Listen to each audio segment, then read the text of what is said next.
Hello, everyone. My name is James. Welcome to the Planet FPL Clash of the Correspondents, and it's a West London derby on this one. Firstly, let me introduce you to our Chelsea correspondent. It's Gary Mantle. How are you, Gary? Hello, mate. I'm all right. I could be better. I've got one problem. I'm a little bit cold, mate.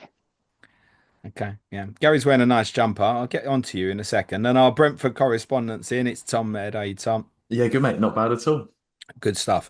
For the benefit of everybody, we should clarify in the first instance, we are pre-recording this on Monday night. We are no doubt going to mention Cole Palmer and captaincy for this game week. And if Mo Salah hasn't made it through the game in Spain, that's going to look a little bit silly. So apologies for that. I'm in Glasgow currently. But firstly, Gary, congratulations for the victory at White Hart Lane. It was deserved. Reaction to it. It's just another one to add to the collection, isn't it? We normally go to your place and win. That's the reality, though, isn't it? You've seen you've seen Tom, how Spurs are you, beat us mate? once, It's and that's been a the. while. You ain't No, getting honestly, invited back. I was really happy with how we played. Actually, I thought obviously we've given the two goals away through you could say individual errors if you want, but it's not. It's just Individual boots? misfortune. Yeah, that's it exactly. Misfortune, whatever you want to call it. But I was happy with like how we played. I mean, it wasn't like a perfect performance, but particularly the start of the second half, I was like, yeah, this is how I want us to come out in the second half. Like this is what we should be doing. We looked fully in control. Felt like a matter of time. Um, well, before we would score, even if Spurs hadn't done something stupid as they went and did. But the only thing, honestly, the only thing that actually disappointed me about yesterday was after we made it 4-2. I didn't think we managed it very well at all. And 4-4 sounds like it would have been unlikely, but I don't know. It wasn't If secure it at the wouldn't have back, been was it? deserved, if Son's goal had gone in a couple of minutes earlier, you might have shit The yourself. one that 'Cause Sanchez I saved. Yeah, think you that's it, exactly. completely took your foot off the gas, basically. Which I thought that was a bit naive, to be honest. I thought, well, there's going to be a fair bit of injury time, and Spurs have got nothing else to do other than just go for it. So they're probably going to go for it. So try and keep hold of the ball a bit more, try and control I it a bit more. guess But otherwise, no. it's little things like that. When you do look at that third goal, you know, is anyone going to go to the ball at any moment towards James Maddison? It is Mhm. bits like that that will make people still have doubts about what this could be. But you have to acknowledge, Gary, you're in this title race. I think we are absolutely in the title race. Good, I well think done, you. because I was fearful you weren't going to say that. Well, look, either because we're 4 points behind Liverpool, but they've got a game in hand. If you're going to say that we're not in it, then that means you're going to basically say that Liverpool have won the league. Now, I do expect us to finish below Arsenal still. I don't expect us to win the title, but we are in the title race. Of course, we're in the title race. The position that we've got ourselves into now, you can't say, oh, it's not possible for us to go on from here and win the league. Like, you're talking Liverpool having a couple of slip ups. We've got, as we know, we've got like quite a good fixture list coming up. So who knows? We might get ourselves to the position at some point this season that we are top of the league. Might be one of those where you're top, but Liverpool's still got a game in hand. Who knows? But we are absolutely in the title race. Yeah, I've just had the vibe from Chelsea fans that they've been kind of really keen to downplay what's going on, but I don't think, mainly with City's form as well. City not being there makes you feel like it's open, and we shouldn't rule City out at this stage. But it's also the way you're playing, Gary. You're playing like a very good football team that's adaptable. Even when you lost at Liverpool, you were quite unlucky. Yeah, and I felt like on balance, like Liverpool deserved to win the game, but it is away at Liverpool. It's not teams can go to Liverpool, lose at Liverpool, and still go on to win the title, as City have done in the past. Um, Not that that's still not where I'm expecting us to be this season. I think I've been splitting the season up into like some chunks. We had that first, well, ignore the Man City game. We had that first seven that was like, okay, these are like decent. All right, we've done well. Then we had four pretty difficult ones, which I was going into that going, I'd take 6 points. We got five, but we came out of it still like third or second or fourth, not second, third or fourth. I can't remember. And then it was like, right, well, now we've got Villa, who you know on their day can turn up and like do something. And we were really good against Villa, I thought. Went to Southampton, like there's no easy games in the Premier League except Southampton from the way that that went for us. But I don't think that's true necessarily, but it turned into like a Europa League game for us. And then there was this one. And now we've come out of this and you're going, all right, we might be onto something here. Well, yeah, I mean, 12 goals scored in those last three as well. Top scorers in the league now. Is that Yeah. right? Yeah. Yep. It's Yeah. 4 wins in a row. You look at your next seven: Brentford at home, Everton away, Fulham at home, Ipswich away, Palace away, Bournemouth at home, Wolves at home before you go to the Etihad in game week 23. Put the foot down, mate. And Huge that's it. chance here. Yeah. And I'm not going to sit here and say, oh, there's no way we'll come out of that top of the league. We might very well come out of that top of the league. I'm not saying I expect us to necessarily, but there is a chance. There's obviously a chance. As you say, the way that things have clicked right now at this moment, we're looking pretty good. It's worth saying the other three contenders over this period also have very good fixtures as well. So you'll have to maintain consistency. How do you see it, Tom, there in the race? Yeah, well, it'd be hard for you to say. It's a bit like Gary said, really. They've got to be considered where they are at the moment in the league, and I think maybe up until the last couple of weeks, you still would have included Man City in that, and Chelsea are above them. So surely you have to sort of accept that they're going to be there or thereabouts towards, and with how they're playing and how they're doing at the moment, and the fact that they can rotate well within the Europe, you've got to give them a good chance in That the pain league. you to say that, Tom. Not really, no. So there's no kind of real hatred here Uh, from Brentford to Chelsea, no? I think we've had it before. We've discussed it, and like because we've not. I mean, I don't know what Gary's thoughts are, because it's a rivalry, but it's one that is almost newer because we've not competed in such a long time. Obviously, I don't want to see them do amazingly well, but I don't have any distaste. Like it's not like a proper distaste. I'm not chatting to a QPR fan. So, and the same with Gary. I imagine I assume, his major rival's not Brentford. No, he beat them on Sunday. Apparently. There's no animosity to Brentford from you, is there, Gary? No, I do know, like, because from where I grew up in Surrey, I do know some Brentford fans. I do know one or two of them that don't like Chelsea, but it's not there's no, as you say, there's no huge rivalry. And funnily enough, I feel exactly the same. It's QPR that are the ones that are actually the sort of noisiest, the most troublesome of the clubs that are in West London. Um, it's not really Fulham, and Fulham and Chelsea are amazingly close, and it's not Brentford. It's them. Like we, I think I know people who go to Brentford who after if Brentford and Chelsea play at home at the same time, because we can do, because we're not actually that close, they then come to Chelsea and like drink in the pubs at Chelsea. It's like there's no big sort of That's because you're just a bus stop in Hounslow, right, Tom? Exactly, You'd exactly rather that. you'd rather go around South Kent and all that, right? Yeah, well, I think yeah, we've got more. Rather QPR was the main one, then Fulham really more so than Chelsea, I'd say. Probably because we just played them. I mean, over more recent years. I mean, I'm still relatively young. I will put that out. So, um, my rivalry's always been QPR when we played sort of lower down, and Fulham more recently. Okay. Gary, you haven't beat them at home in the league for 78 years, though. That's a terrible statistic. and we've lost every single time at home in the league and the Premier League. And now, because I did tell you this before when we arranged this a month ago, if we hadn't beaten Villa, Thomas Frank would have more Premier League wins at Stamford Bridge than Enzo Maresca. But they're actually on three each now. There's a chance for Frank to get ahead again on Sunday, isn't And it? you won three home league games. That feels remarkable. Yeah, but it's true. Yeah, draws with Arsenal, Nottingham Forest, Crystal Palace. Crystal Okay. Palace, And obviously then lost to lost to Man City City. opening That's it. day. Yeah, okay. I think there'll be more to come though. Is there anything in this though? Like legitimately, it's been what, three games at Stamford Bridge and Brentford have won them all in the Premier League. Can you put your finger on that, Gary? Uh, no, I can't. Um, Last season, I remember the game. Like first half, we had quite a lot to play, and we are actually shooting towards Matthew Harding first half, which we don't normally. Uh, couldn't get the ball in the net. Brentford went ahead, I think, quite early in the second half, and we couldn't get near them. They after they were ahead, they were set up so well defensively. We just didn't have a clue. I don't know if you remember the second Brentford goal. It was when it was a Is two that on the zero because Robert Sanchez was so far out of his goal. Neil Maupay was the other side of him. Yeah, we Sanchez joked about it caught at the him. time that Morpay still couldn't score with an open goal, didn't we? Exactly. That's the one. Yeah, that's it. Because it was like, yeah, we had just thrown everything. We were desperate. We didn't have a clue. Couldn't break them down. And then, yeah, they got the other goal. The season before was under Frank Lampard. So whatever you And want to say. And the the one before one was under before that Tuchel. was the first one was 4-1, wasn't it? That's right. Was that a period where you'd been like frozen or not?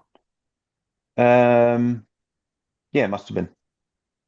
Would have I had to mean, have like been. the assets of the club were Yeah, frozen. no, You I know couldn't what you sell mean. additional tickets and stuff like that at the time because of Yeah, what was happening with Abramovich. So is yeah. there any mitigating in that in these defeats so far? Yeah, it was early in Pochettino's reign. You had Frank Lampard in charge. The first game came at a time when the club was kind of a bit of a mess at that point. I think it's just a freak coincidence that they've happened to win three in a row. I think. I hope it is. I hope that if Brentford stay in the Premier League for 10 seasons, I hope they are their only three wins at Stamford Bridge. And it sort of comes back. Obviously, I Gary, hope that anyway. they like to call my place 3 Point Lane, which I understand. I have to take that on the chin. Please, if you win again at the weekend, I need 3 Point Bridge, mate. Works for me, absolutely. Can you explain this, Tom? Because I mean that is incredible that you've won there 3 years in a row. I mean, no, I know there's no actual explanation for it really. I guess the thing for sort of, and you allude to it as well, that the joke is that we're just a bus stop in Hounslow, and the fact that we're a small club and maybe you everyone goes into the large clubs going to underestimating. But even I mean now then you sort of get to the point where sort of you'd like to think it's not so much the case, but potentially maybe a little bit more of that. You're looking towards the next game rather than the game in front of you, and maybe could be a little bit of that. But I suppose would it be fair to say if you could choose any Premier League game to win, it would be against Chelsea? I know we've spoken about like the QPR rivalry, but I mean, of the teams in the Premier League now, would it be your top one to win? you probably would actually, because it's like a big sculpt, isn't it? Yeah. It's nice, go to Stamford Bridge, and the fact that we've won three there in a row now, it's almost like, oh, let's try and get the fourth sort of thing. It's Do you think there's any of that, Gary? I mean, we've joked about, I mean, us and playing each other and Arsenal being my main rival, and it kind of always been a difficult game against yourselves because it's the biggest one for yourselves. And we have the same problem when we play West Ham. Could there be an element of that for you here against Brentford? That it's just another game, and then, but for them, it's hugely important. There could be like you're right. It is a scalp because like the reality is that Chelsea are the biggest club in West London. So for one of the other clubs in West London to come to Stamford Bridge and win is is quite a big thing for them. But we don't have this record at home to Fulham. So why No. do we have this record at home to Brentford? Well, Thomas Frank doesn't manage Fulham, does he? And then maybe So, it is that, and maybe they're going to do it again on Sunday. would it be fair to say, though, Tom, you're a lot more open than you've been previously, one way to put it, isn't it? I guess except for this season. ironically that one night at Fulham? Yeah, but she tried to shut up shop for about 92 minutes, and yeah, still failed. Yes, it's been interesting this year so far So defensively. home record incredible. Yep. Away record, not incredible. There's lots been made that I think even just on home points, you'd be about eighth or ninth at the moment. Is it we'd be ninth if we just had home points and adding away points into that, we'd also be ninth. Yeah, it's 5 goals per game being scored at the G Tech. Yeah. You've lost, I want to say, every away game. No, drew against Everton. Yeah, that don't count. So, but there's been a clear split, hasn't there? Of Yeah. you've had Arvid and Everton away. Yeah. Pretty much everyone expected top half away, and Yes. everyone bottom half Bottom half. expected home. I realise it's kind of just changed at the weekend. We play Newcastle at home as well, but a Yep. team that has been vulnerable on the road for probably over 12 months now. Sure. Is this just down this home and away stuff? Is it just the way the fixtures have fallen, or is this something that's likely to continue, in your No, I opinion? think, yeah, no, it can't. I mean, you just look at the teams we've played at home versus the teams we've played away. I mean, we've played Man City, Man United, Liverpool, Spurs. Like the list goes on and on. Away, Aston Villa. All of the away games we've played, even Fulham with how they're playing at the moment, as much as it pains me, Yeah. they're playing really well at the moment. So, again, going almost getting a win there and it capitulate into a defeat. But the fixtures have been awful away and been pretty kind to us at home. we've done really well at home, we've done pretty awfully away. So I think it's one of those, it'll just level out. So are you bothered by this away form, or are you just looking at going, oh yeah, all them away games have been tough, and even the Everton one has to mitigating with the draw of obviously Uh, Christian Norgard's red Yeah, card. yeah. No, I think you you want to win your games at home, and then especially for something that's like you win your games at home, and then everything extra you get is always nice. So we need obviously the away performances need to improve, but I think there's been away performances that have not been awful. It's just been sort of we scored very early in a few of those games, and then you're just playing against teams which ultimately are larger, bigger teams who've got a lot more sort of firepower in there and can bring on you know tens of millions of pounds worth of players, and we've got a bench which at the moment is looking pretty sparse itself. 23 points, that's 13 points clear to drop, mate. It's not bad, is it? I mean, you're very much competing with the teams around Europe. You're 2 points off fifth. Qualify for Europe this year, mate. I think Good, when we were good job the away goals rule don't count anymore. You'd be in right I mean, trouble. last, well, I think what Gary was said, Chelsea are top scorers now in the Premier League. I think we were top scorers until your two's game on the weekend. So I think we're joint with the amount of goals we scored Spurs, and we're obviously now a few goals behind Chelsea. But I don't see why not. I think it's going to be one of those where we'll see how the away performances continue to go. If it continues as bad as it is, then obviously we then got to start beating quite big teams at home. So not quite there just yet, but let's see what happens. There's a flip here, isn't there? You're absolutely right to highlight it. Joint second highest scorer. So essentially, we have the top two scoring teams playing each other this weekend, level on goals scored with my team. But in terms of goals conceded, Tom, there aren't many that's conceded more than you. Southampton more, Wolves Wolves, more, that's it, isn't it? Leicester more, Ipswich less. Yeah, exactly.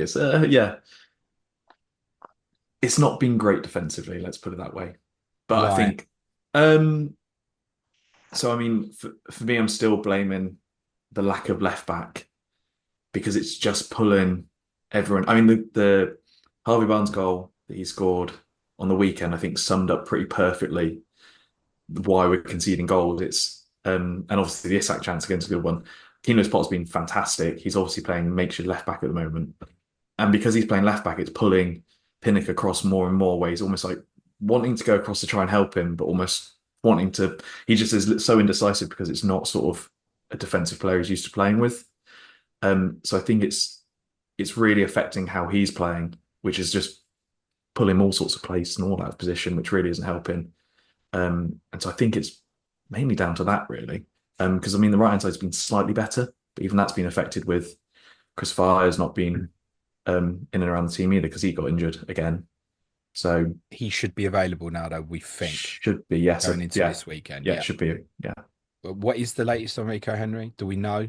I So I mean, last I heard he was back in training and was on grass, and then all of a sudden, and it's like, oh yeah, he'll be ready after the international break. Well, international break, two international breaks are now come and gone, and he's still not there. So whether club are just saying, right, let's really just take this slow and just make sure he comes back, so he's back and isn't going to have another injury, or whether something else happened. I know he had a minor hamstring injury, which was completely like separate from the knee injury, and so whether that's just lasted longer than what they thought it was going to be, potentially just that. So hopefully he's not a million miles away.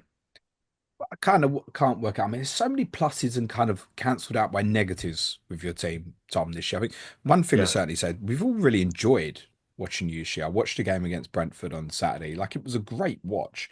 And I actually thought you were a bit fortunate to go in at halftime level, but by the end, you looked the physically stronger team, yeah, actually. Why do you think that you've opened up so much more this year when you've got less players available defensively? That feels a bit counterproductive. And I don't want to come across too critical here because you're ninth, mate. It's great. yeah. Oh yeah. I think it's one of those where it's like, well, we haven't got a defense, so why defend? Let's just go attack and score some goals. So, I mean, against Newcastle on the weekend, there was pretty much their five attackers out on the pitch. You had the three forwards, and then you had Fabio Carvalho playing sort of almost a 10 position behind him, and then you've got Keenan Potter playing left back. So, when the majority of teams playing attack, it's almost like let's just go all out attack, just score some goals and try not to concede as many. So it seems to be going that way a little bit, and just with I think the lack of defenders, it's I think there's been obviously luck in it where we've conceded goals where normally I'd say we wouldn't, but then from an attack point of view, it's just been really good. So Surely, Gary, this plays into your hands this time, doesn't it? I don't know. I'm sort of scarred from having like played them 3 times and lost at home 3 times. I'm like, well, this is exactly the kind of way that I could see it going wrong now. Like, I mean, it has to. If it's going to go wrong in the next sort of few games, it's going to be against a team you don't expect it to go wrong against. This is an example of that. Okay. Yeah. You wearing a Cole Palmer jumper? Yes.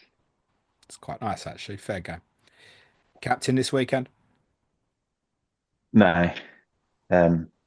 Which we did say that we were going to timestamp this, but I've finally decided to bring in Mo Salah, so I'm going to have to put the armband on him. Feel like getting the party poppers out for you, mate. Uh, yeah, no. Do you feel like because you haven't had him and you've just put him in, you've got to though? Yeah, there's definitely an element of that. There's also that he's just been off. I don't know if he's going to play against Girona, whether he does or doesn't. That's on Tuesday anyway. Um, I know Fulham are like quite well organised, but it's Mo Salah. It's at Anfield. It's at Anfield, isn't it? It is, yeah. It's like, yeah, it's this. What you said on the podcast is right. So go and listen to your main podcast where it's like you have to have a really good reason to go against him, and there's not a really good reason to go against him. So Don't know. Brentford it's might be on him. one, mate. Uh, This is the argument, yeah, isn't it? And then we made this case as well that if Salah had Fulham at home and Salah had Brentford at home, we'd choose Brentford. Again, it's not being disrespectful to you, Tom. It's just we feel like there'd be more goals scored against your yeah, team. no, You might score more than Fulham, by the way, as part of that process. But you would. I've been saying this all season long that I think your team is there to be attacked as a team you can captain players against. yeah, I think like obviously last time was when we were talking about Bournemouth and we said, well, it could be 4-4, so it's one of those where this almost has similar feelings where, yeah, okay, fine, we can go score some goals, but we're more than likely going to concede a few as well. And now I'm not going to captain Cole Palmer either, but if you're going to go with one game between Liverpool and Fulham or Chelsea and Brentford, which game's going to be 4-4, you're probably going to go Chelsea Brentford rather than Liverpool Fulham. And if it's going to be 4-4, he's going to be involved in goals, isn't he? So I purely am not going to be. So if I took the bias completely out of it, I'd probably captain Cole Palmer personally myself. I'm just not doing it because, I can't physically. That'd just be. Tom, I did it at the weekend. Sometimes you just got to take the sensible approach, mate, Yeah, true. rather than the emotive one. If it was the other way round, and you've got Fulham at home in a couple of weeks, Gary, in game week 18, and the same week Salah's got Leicester at home, right? That's not a debate, is it? no, that's all Salah. That's So, definitely so what we're saying here is it's Salah over Palmer, but the levelling out of the fixture when we're looking at what might happen against Brentford is a tempter here because there is a ceiling here where it could be big. And it wouldn't be a shock if the game ended 4-2, for example, this weekend, I don't think. To Brentford, I assume. Yeah, well, like before, mate. Yeah. Or was that 4-1? Can't Four remember. one. 4-1, 4-1, sorry. wasn't it? Yeah, 4-1. Bloody That hell. was Vitali Yanelt with proper chips. Sorry, Gary, I set you up there. that was the one time that Rudiger hit his shot from 40 yards and it actually went in, and we That went 1-0 up. And it's that like, In the video second is half, and you lost yeah, 4-1. exactly. Oh, What this must happened? be our day then. Even the yeah. Rudiger shot's gone in, and then we lost 4-1. Yeah, I like Palmer's not a bad option at all this weekend, in my opinion. It's just what Salah's been showing recently. Like, you can't argue with it, can you? And I've put him in the hope that this is what derails him. I've had Haaland all this time, and he's You're the curse. You're going to change it for everyone, are you, Gary? fingers crossed. I keep hearing Although I this do every also week. have Palmer, Every so week, people yeah, tweeting, going, I've bought Salah. That's it now. yeah, Okay. I feel for that's those who it. bought him last week. That wasn't you, was it? You didn't buy him last week, did you? No, as part of my job, I have to check weather reports. So no, I was well aware that there was a Okay, big chance that this wasn't going to happen. So yeah, that's good. If Salah was unavailable, would Palmer be the standout? I mean, there are other good alternatives. Saka against Everton, Isak against Leicester. Um, there are good alternatives. Like Isak is a good alternative, but I think Palmer's been showing also like not quite Salah levels, but like yeah, just you're just looking at a player that's just always on the ball, and also every time he's on the ball, he's trying to do something with the ball. He's always trying to create a chance, either for himself or for somebody else. And it's like that's what you want to see, isn't it? So, And he's also better in this right-sided 10 position rather than the left, isn't he? Which is particularly handy when Tom said there's no problems with Brentford's left side of defence at the moment. yeah, but sometimes this happens, isn't it? It's like, oh yeah, this person's against that one, but that person from Brentford, whoever plays it, might have one job and it's top Cole Palmer, and he might do it really well. Who knows? Okay. Tom, what will you do at Stamford Bridge? Will you go there and just try and attack, or can we expect something more like the Fulham game, which actually is the anomaly in your season so far? I mean, I guess what we'll do and what I'd like to see, I guess, are different. But at the moment, this season, I've been trying to predict what Thomas Frank's going to do each game. It changes every single week. I'd love for us to go back to a 3-5-2 just for this particular game because I think it'll be better suited for this game. Whether we do that or not, I'm not sure, but I think it's the game where we need to do that. Um, but I'm not sure what we're going to do this weekend.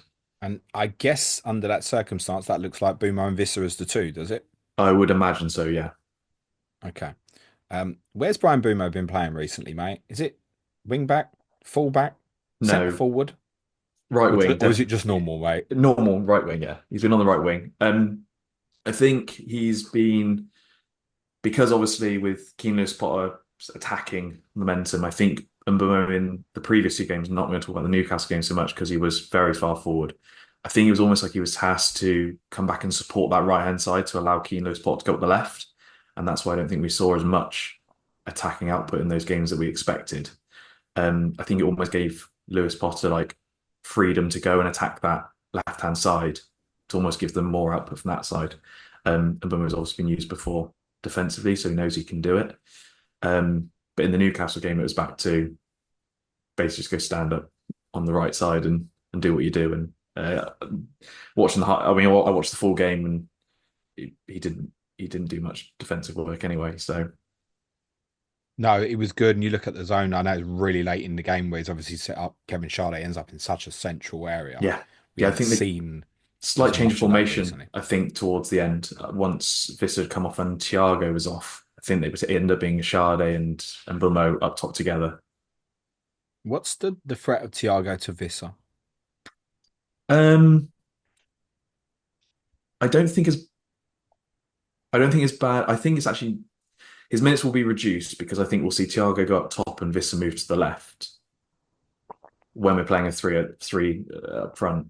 But then I think the problem with that is then we'll see the likes of Kevin Schade, Fabio Carvalho, if Rico Home back, then Keane Potter maybe on the left hand side. The left hand side is very much overloaded. Now it might be that if Thiago's not performing, that it might be that Thiago comes off early and Wissa goes up to the up front, but it is going to affect his minutes somewhat. Him being there. Okay. I'll throw you a couple of hypotheticals rather than ask you the direct questions. So hypothetically, I'm a Yoane Wissa owner Yeah, and I want to buy João Pedro. yeah, What do I do? probably do it. Although you probably should have Yeah. done it a couple of weeks ago, I'd say. I mean, there is that, yeah. But But yeah, actually, no, I Vissa's done think better over the last couple. So, yeah, no, no, yeah, it's probably time to go there because of the fixtures, I'd say. okay. I'm a Bryan Mbeumo owner. I don't like anything else at the same value, but I Yeah, can drop him down to Enzo Fernandez. And it allows me also at the same time to go from Yoane Wissa to Nicholas Jackson. Do I do it? uh, well, Gary can tell you on Enzo Fernandez whether that's worth doing. Um, I mean, I still very much like Colin and Mbeumo because he's just going to think. Obviously, you said it well on the main pod as well. He just ticks along. He gets involved, and if we're going to score goals, it's usually there or thereabouts. He's going to be involved. So There's no doubt he'll do that. And the data at the weekend was okay, but the 0.09 XG from the five previous games, yeah, and let's not pretend they were the worst set, mate. Villa no, away, no, Leicester at home, Everton away, admittedly 10 men for a lot of that, Bournemouth at home, we'd previewed and said there's going to be goals in this one. And then Fulham away, since I'd captained against Ipswich, 0.09 XG in 5 games, mate. I think in that scenario, I think you're more comparing Jackson versus Mbeumo. And in that case, Jackson's probably the better player at the moment with the fixtures he's got because the fixtures Chelsea have got for the next however many you said it was is looking pretty good. I mean, I've got him, so Okay. Where are you at with Wissa, Tom? Do you own or not? yeah, I own him too. What's happening? I'm keeping him.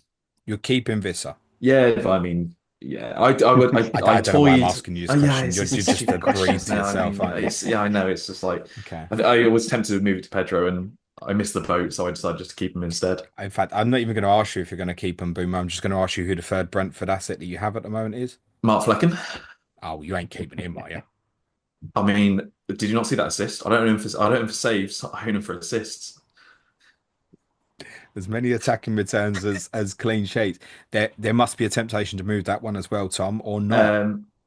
Chance it. Who to go to though? Well, So Sanchez and his 4 yellow cards would be one alternative, mate.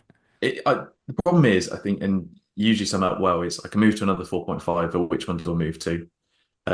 At least with Mark Flecken, I know, yeah, they'll concede 2 or 3 each game, but he'll make like 20 odd saves. So, and then every so often when he does get a clean sheet, it'll be once in a blue moon, he'll get a 10-pointer. So, what was it, 9 points against Everton? I think it was. He's both So, saves in the league, I think, isn't he? yeah, by the country mile, I think he's on course to break the save record I or have a something. little bit of sympathy because I think actually in previous years, I think he'd actually be on more points in FPL. Oh, yeah, because the bonuses would have been much more for him. And he, to be honest, we give him so much grief, but this year he's been really good. He's let the goals are going in, but there's very few where you're going, "Oof, should have done better there. There's been a couple, but watching it's relatively not bad. Okay. Who's your other keeper? Fabianski, so Okay. Again, we're recording prior to West Ham Wolves. So you starting Flecken this weekend, are you? I did, yeah. No, this weekend This weekend coming. coming. Who West Ham West got? Ham got Bournemouth away. Yeah, probably will then, yeah. You just lack a bit of confidence. That's your problem. Vista No, starts for exactly. you. Vista starts for you as well, does he? Yeah, that's only because who's my fifth? Yeah, no, yeah, he does actually, yeah. Do you have a goal in FPL this year, Tom, or not? Um, well, it's not going to be to win, so have fun like everyone else. I'm all on board with that, but you know why we're asking the questions because the fixtures are No, turning now, no, right? definitely. I mean, if anyone we're going to make way, it will be Wissa. I probably will keep Mbeumo just purely because of penalties, and I do think he will tick over. And like you said, there's not many players at the moment that are really standing up and saying, "Pick me at that price." Yeah.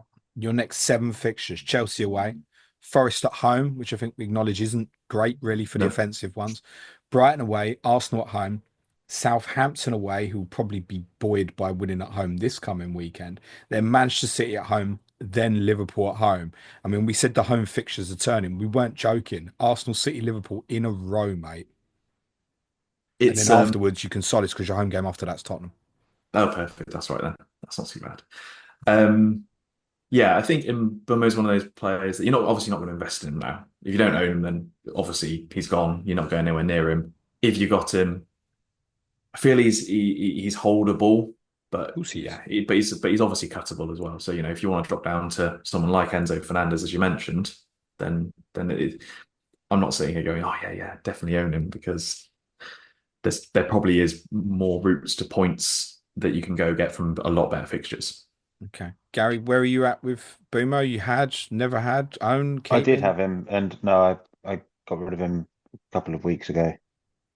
It's that position had ended up as the Salah position, but it wasn't going to originally until I just yeah Yeah, I mean, I used my gave excuse to up. get rid of him, Tom, by getting him up to Saka. Yeah, well, Was kind of my yeah, excuse. exactly, Oh, absolutely. I wish I'd waited till this week and be better off from a points perspective, but I think we can understand why I made that choice. Before we talk Enzo Fernandez, Gary, quickly on Palmer, what would you say to someone who doesn't own him at the moment? Mm, well, nobody's essential, are they? But he's probably hurting you every week. You run my show, and I agree with that. Yeah, okay. Um, He's doing well, isn't he, Palmer? Like it's not bad. he's the kind of person that you're going to be scared of, which is what I've had with Salah all this time. But every time, like, because Chelsea, look, just told you, with the top scorers, we score a lot of goals. Every time a Chelsea goal goes in, you're like, is that Palmer? And three of them were involved him at the weekend for FPL purposes. Yeah, it's 369 points since game week 7 last year. Yeah, he's been. It's not bad. I don't Okay, know. we'll Yeah, leave it there. what do you Say need me no to say? more. He probably Yeah. the second number in his price probably shouldn't be a 1. I know it was a 0 quite recently, and it probably shouldn't be a 1. Mhm. Nicholas Jackson, best value forward in the game? Question. Best value. Don't know. Like, I suppose because we've not seen like Newcastle put their foot down because I still think Isak's like a better shout, and it's mainly because he's so much more of a talisman than Nicholas Jackson. We've just been talking about the Chelsea talisman, Cole Palmer. But that sort of sways you towards that. But then the way that this season's gone, they've probably been pretty equal. It's just that puts Isak at the top of Newcastle, whereas it puts Jackson like halfway down the points for Chelsea. Isak's Um, missed a few games as well. yeah, true. And Isak's on the penalties, and so I don't know. For me, I've got a slight preference for Isak. And now I've got both. I've done That's a good where I got solution. Salah for Haaland. It was Haaland down to Jackson and that Mbeumo position up So to so you and I are in the same position where Salah. we've got Palmer and Jackson. And this is Hmm. where I think it links cleverly to Enzo Fernandez. So what's the thought process here? Because he's returned now in 5 in a row. He's playing this more advanced role when you're in possession, kind of that ideal where he's actually ended up scoring the goal on Sunday. It's a great little price. Almost looks like the best enabler in terms of 8 for tackle at the moment. But the biggest reason not to go there feels like stopping me from going to third Chelsea. Is that where you Which is see it at the funny moment? because I think that might be the biggest reason to go there I hear you. because you're not going to be able to get a Chelsea defender. Like Or that isn't just by. cut yourself off. This is the thing, though. I know you've not kept many cleans this year, but the closer you get, I can envisage a scenario where it starts sitting in your mind and your games start becoming a little bit lower scoring and stuff. Not now, but maybe Hmm. fast forward 6, 8 weeks or so. I can envisage that. And the fixtures are great now, aren't they? No, I agree. There's been a few games where we seem to have control of the game, but we've then also just let in one goal. But then I don't know where we sit for clean sheets, but we're probably not that far down the list for teams that how many clean sheets teams have kept. I don't know what we must be on. You're on three, Like, mate. yeah, that sounds low. There's not that many teams that will have kept a lot more than three. It's No, from what but then, I'm, but then one argument might be is when you look at the fixtures coming up, there's a number of teams there yeah, you'd fancy yourself against, and you've not played them yet, like yeah. like Everton So and Ipswich, for example. we just always go to Everton and lose, Fingers and then crossed. Oh, sorry. exactly for you. Well, so that position that Enzo Actually, scored no, as long as against, you stay above Arsenal, I don't really care, mate. there you go. See, I knew we'd be friends by the end of this. Yeah, yeah, we're So, fine. Just to clarify, that we didn't lose position, on purpose yesterday. We lost because we're shit.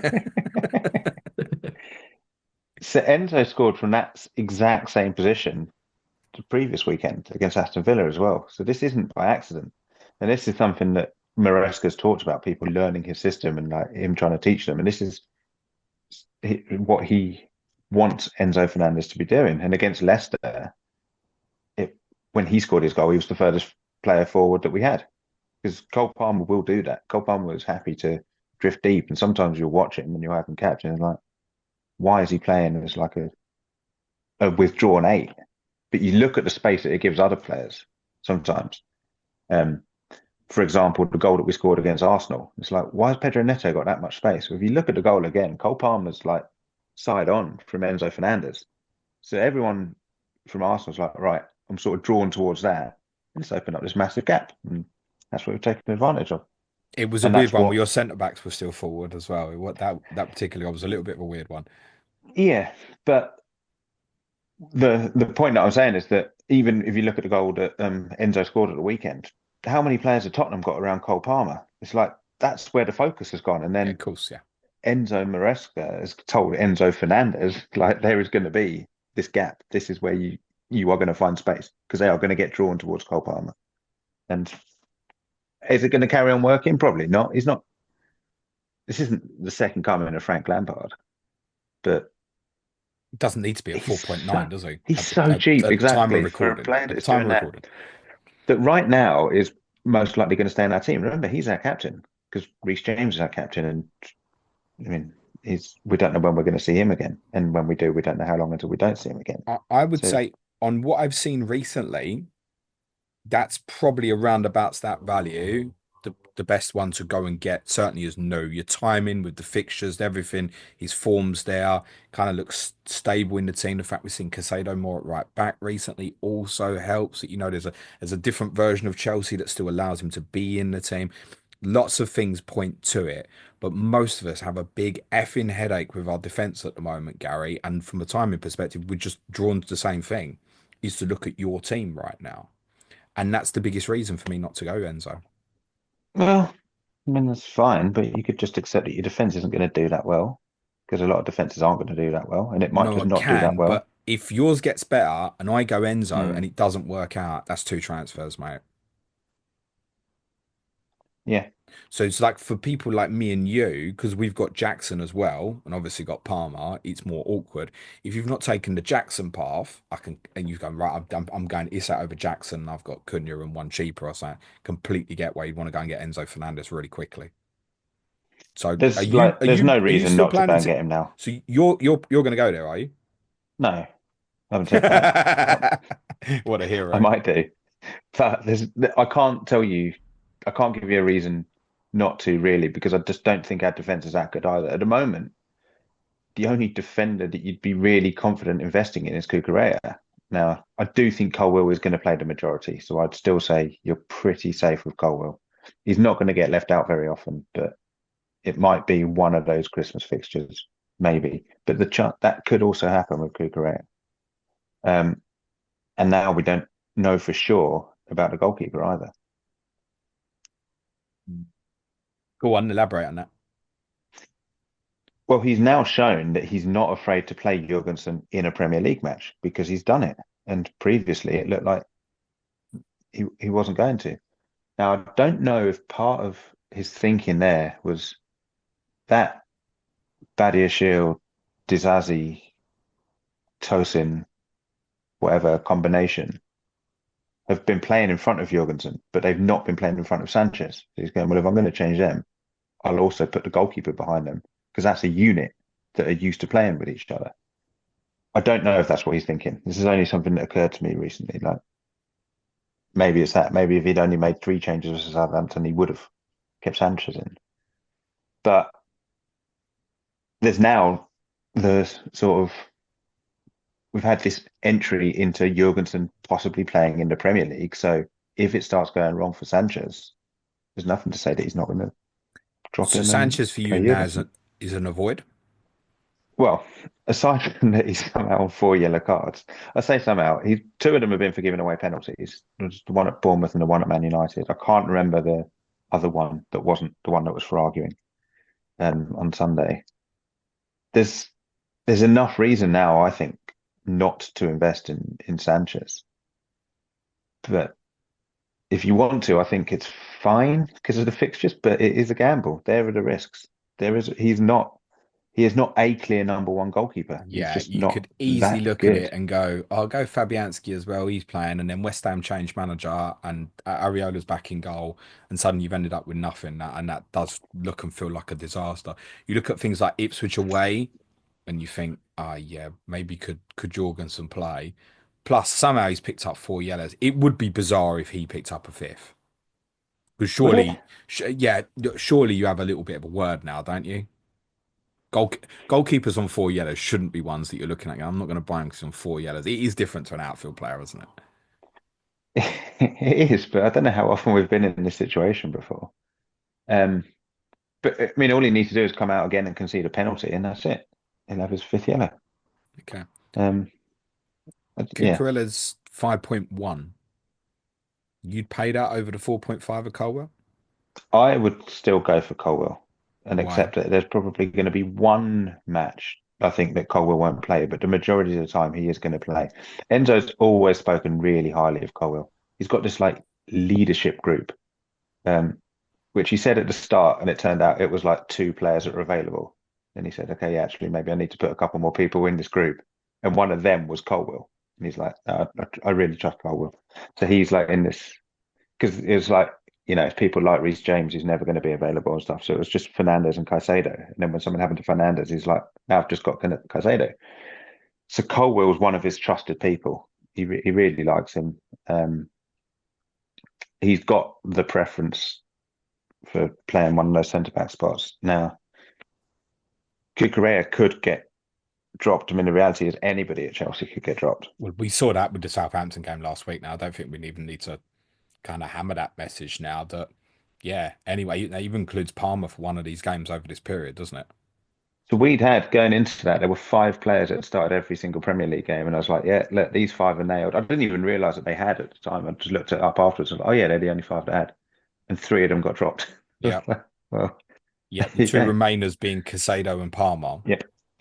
And that pretty much is, I mean, they're by far our best 2 players.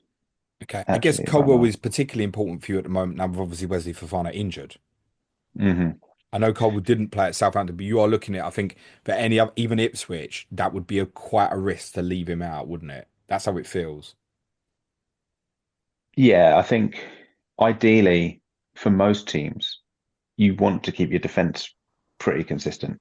Just generally how it goes. I just think that the profiles of even like Everton and Ipswich away and things like that, profile players like Calvert-Lewin and Liam Delap, like Southampton don't have that sort of player that might want to go and rough someone up a bit. Yeah, like we've just got loads of average to maybe below average centre backs that are waiting to come in. And Colwill's better than all of them. That's why he plays. But okay. Badiashiel's been playing all right recently. Badiashiel would be an avoid for fantasy, though, wouldn't it? I know he's 4.3. Yeah, absolutely. This is it. Like he's not going to displace Colwill. I guess this would be the other potential argument on Chelsea. Fofana is what we saying, mid-January, something like that. I don't actually know for sure. Okay. It's not soon anyway. It's not like it's going to be next week. He's going to miss enough fixtures, but he'll be available and he'll probably be like 4.3 or so, won't he? Yeah, and I'd said before that I had a slight preference for him, but the injuries have started again. I mean, he got injured treading on the ball. I didn't realise that, but I've since read it in the reports because I didn't see it was up the other end from where I sit. But yeah, he trod on the ball and did his hamstring, I think. I don't know. He's been incredibly unlucky with injuries. Do you want the list of 4? Do you want the list of 4.5 defenders who've scored more points than Levi Colwill this season? Well, it's probably not going to take long, is it? So off you go. I don't know, mate. You might want to go and put the kettle on. Joel Veltman, Max Kilman, Emerson, Lisandro Martinez, James Justin, Kenny Tete, Lewis Hall, Vitaly Mikalenko, Maxence Lacroix, Leif Davis, Mark Gay, Nikola Mikalenkovic, and no, I've not forgotten Nathan Collins, Tom.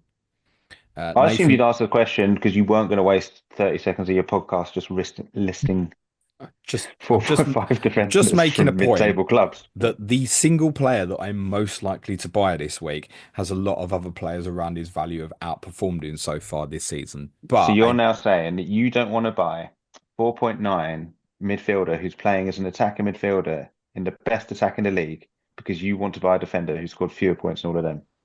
Basically, yeah, pretty much. Makes sense, that, doesn't it? Yeah. There's such a temptation to invest in your team defensively, though, Gary. And I know that the numbers in terms of goals conceded isn't like wonderful. Fofana unavailable. You are battering into them fixtures now, aren't you? That's the reality. Yeah. So why waste 5.1 on Mark Cucurella? There's not a massive attacking upside. He was getting forward a lot in the second half, the way we tweaked it. Yep. What's the point in paying the extra? What are you really getting for that extra? I also think there's not enough in there that he's going to be flying forward enough. He probably will pop up with the odd assist or so, I imagine, because occasionally he will play that. But I also think I've already seen this season that you could that role that Cucurella played in the second half. I've seen Malo Gusto play that at That's it, exactly. Liverpool and Manchester United earlier this season. So and Cucurella becomes one of the centre backs, which is less likely now because we're just playing with left-footed centre backs, or left-footed defenders. But yeah, it can happen. It has been done. It could happen again. So I don't see the point in going Cucurella over Colwill. If you were wildcarding Gary, what three Chelsea? Well, I'd probably go Jackson Palmer Colwill, Okay. despite I everything feel that like we've just. Tom. See, I feel like I've won. What Chelsea you got, Tom? I've got Jackson Palmer and Colwill.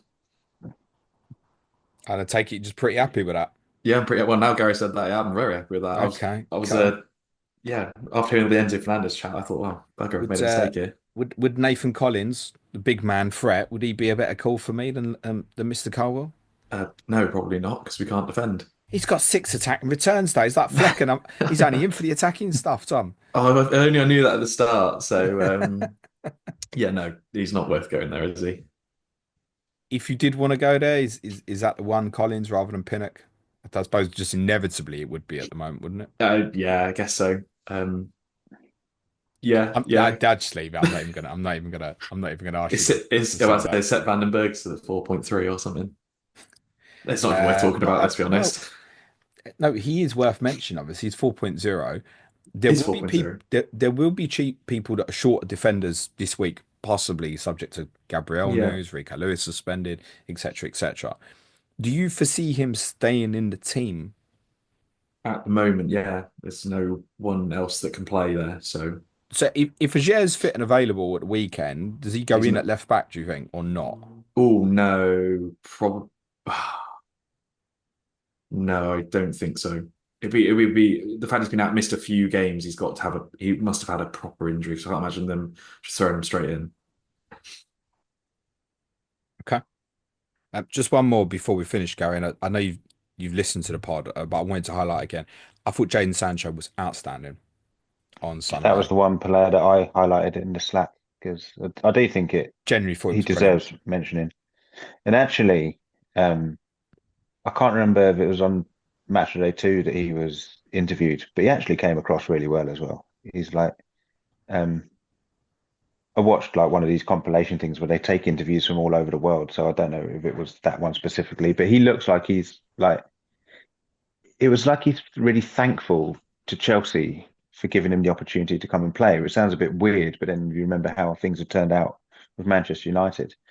But it also, the main thing is that it looks like he is exactly what Enzo Maresca wants. He plays that role exactly how Maresca wants him to play that role.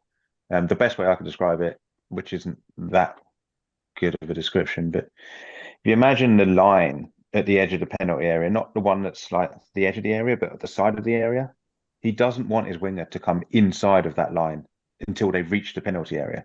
So Noni Madueke always wants to come inside. You watch someone like Bukayo Saka is always inside.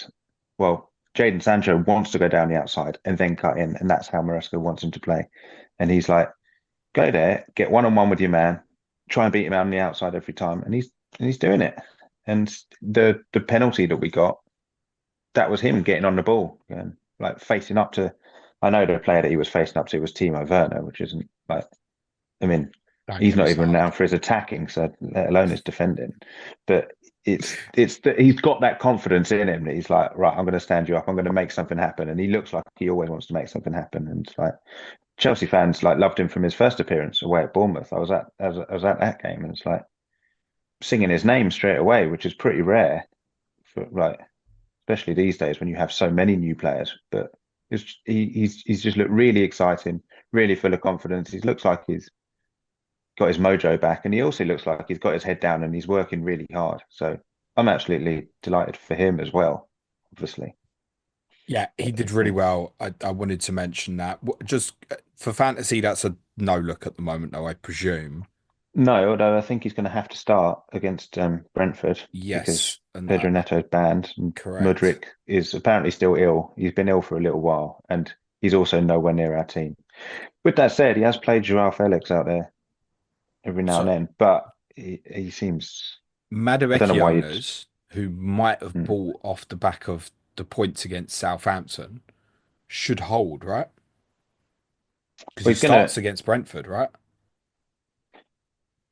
I assume that he's going to start against Brentford. Yeah. I mean, look, the good thing with Chelsea is you can There's no usually problems tell with because you, Brentford's left side. We've got that. yeah, but you can look at our lineup on a Thursday and that can usually give you a good idea what we're going to do on the Sunday. That has started changing recently, which is good because I do the predictions on like Jump the Wave, and we had a week at one point where every single Chelsea predictor predicted the same 11, and that was the 11. You're like, we can't go on like this. Like with this, we can't be this easy to read like for the whole season, No, you and we're won't be. not now. So it is good. So that is going to still happen with Chelsea with any of those wingers, with Sancho, Neto, Madueke. Do you Is think, oh yeah, there, and he's again, doing this well, is and an he'll awkward get one because by benched? the time this goes out, most of you will know. But do you think people who are not going to be in the 11, who are perhaps first choice players, I'm trying to think like a Casado, will travel to Kazakhstan on Thursday? Is he going to leave a load of them at home, I, do you think? I think he's going to leave a load of them at home. That's that's certainly what I would do.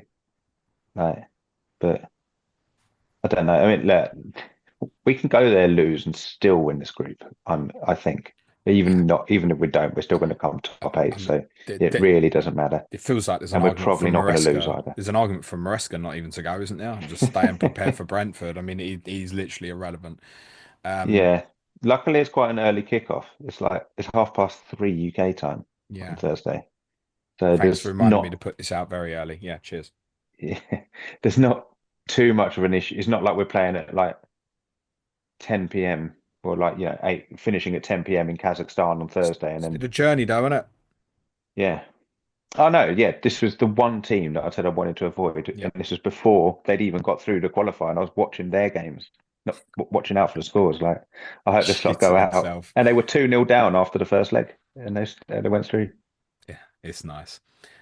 Tom, I know you got that. Mikel Damsgaard before we finish. Any love for Brilliant. him at 5.0? Oh, unfortunately not now. Yeah, Because he he's didn't start at the been. weekend, or No, I don't think he's started on the weekend because I just think they gave him a bit of a rest because they haven't really played Fabio Carvalho very much and thought, well, just give him a run out. So, um, yeah, I actually think they bought Fabio Carvalho in case Mikael Damsgaard didn't work out as they thought he would do, and this season he's just been phenomenal. I think probably him and Nathan Collins have probably been two of the best players. So yeah, been really really good. yeah, I know Collins will get a few headlines because of the attacking returns, but he's been much better for you Oh, last he's year. been brilliant. Yeah, he's been He looked at the brilliant. winter period last year. He looked like a fish out of water. He looked in a I think bad way, confidence wise. it's a weird one because it seems it happens a lot with a lot of the players we sign. It's always first season always seems a bit dodgy. You can go all the way back, like when we first signed Raya, the first season he was pretty poor. Second season he was fantastic. But a lot of the players that we signed first season, second season, great. So yeah, Mikael Damsgaard's been fantastic. Nathan Collins, yeah, been great as well. So and we've obviously missed the boat on Kevin Sade. I Okay. was 8 weeks too early. One more for you. And again, a little bit dangerous as we're pre-recording this on Monday, Tom.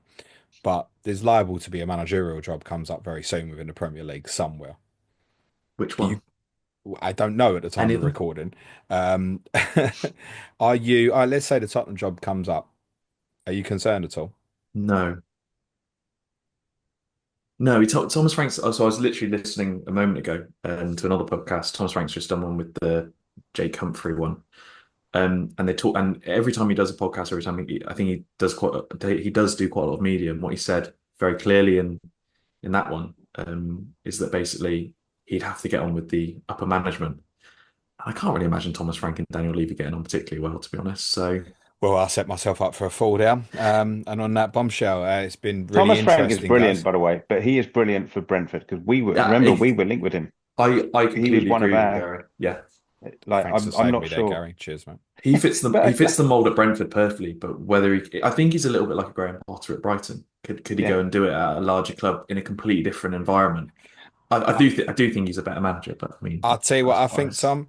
I think the way I've seen you defend this year, he'd fit right in at White Hart Lane personally. Let's finish with correct score predictions, Gary. well, now that I've kept on plugging how many goals we score, I'm going to have to like give us a few. I don't know. Um, I don't think it's going to be that easy. We just never seem to find it that easy against Brentford. So I'm just going to go for 2-1 to Chelsea. Tom? I'm going to go 3-2 to Brentford. Good lad. Good lad. Well, it's like, I mean, our away performance has been shocking. So what's better to go to our second home?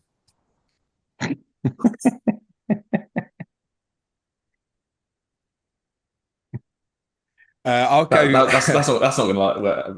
age very well, is it? No, it's not, mate. No. I think would that double or triple the number of goals that we've scored against you? I think at Was that, is that Stamford Bridge. I think it probably would. I think we've only scored one, have we? In the 4-1. Have the um other games both been 2-0? I can't yeah, I think the remember. two have been That's 2 right, nil. yeah. Yeah, they are. Yeah, yeah. Yeah. Yeah. I can't get that Neil Maupay memory out of my head. I'll go 3-1. I think. To be honest, I said it before you played us. Are just absolutely powering at the moment, Gary. And to be honest, your away form, Tom, doesn't give me much hope for anything particularly different this weekend. But you are having a very good home season. I'm so really intrigued to see how you get on in the 4 home games coming up next because they present very, very different challenges from what you've had so far. Gary, anything you want to plug before we finish, mate? Um, Two things. One, I'm going to wish you and your dad a happy birthday for this week. Oh, cheers, mate. Thanks for I hope destroying that. you've. Now I've got hundreds of fucking messages. Cheers. Put happy birthday, James, in the comments. There you go. Cheers. Thanks. Cheers. For Well, the algorithm, yeah. I haven't said which day it is, but Yeah, whichever put day it. you wish your dad a happy birthday, I'm yours is the sure day I'm after, sure and I we're know both gonna have a shit birthday. Please continue. that. And then you always ask this as if like one day someone's going to have like written a book and we're going to plug our book. Well, today I'm going to plug a book which I've not written, but I've written in. It's a book that someone at Chelsea's put together. It's called Chelsea the First Time, and it is about various people throughout the years and their first game that they ever went to at Chelsea. And I've written a piece in there. And my first game was against Tottenham on the 1st of December 1990, and Chelsea won 3-2, as we normally do. Yeah, that sounds about right. I should imagine that was with the cars parked behind the goal when you were that big club. Yeah, is that the one? And I saw my first 2 footballing heroes score that day, and both of them were playing for Tottenham because this was Paul Gascoigne and Gary Lineker, and this was off the back of the 1990 World Cup. So had things been different, I wouldn't have been so happy in my life. I'm sure before you and I fall in love with each other, you don't regret that decision. Gary, really good plug. I like that. Thank you. And for yourself, Tom, no pressure. Well, no, I'm about to say on that one. Then no, nothing. I'm gonna bow out gracefully. All right. Cheers, guys. Thank you both so much. As you can tell, there wasn't much of a West London rivalry here, but we've got the motorway rivalry tomorrow. Brighton versus Crystal Palace for you with Sam Murray and Rory McLaughlin. I'll just leave me to say thanks very much to Gary and Tom. Cheers, gents. Good luck. Cue music, please. Man child.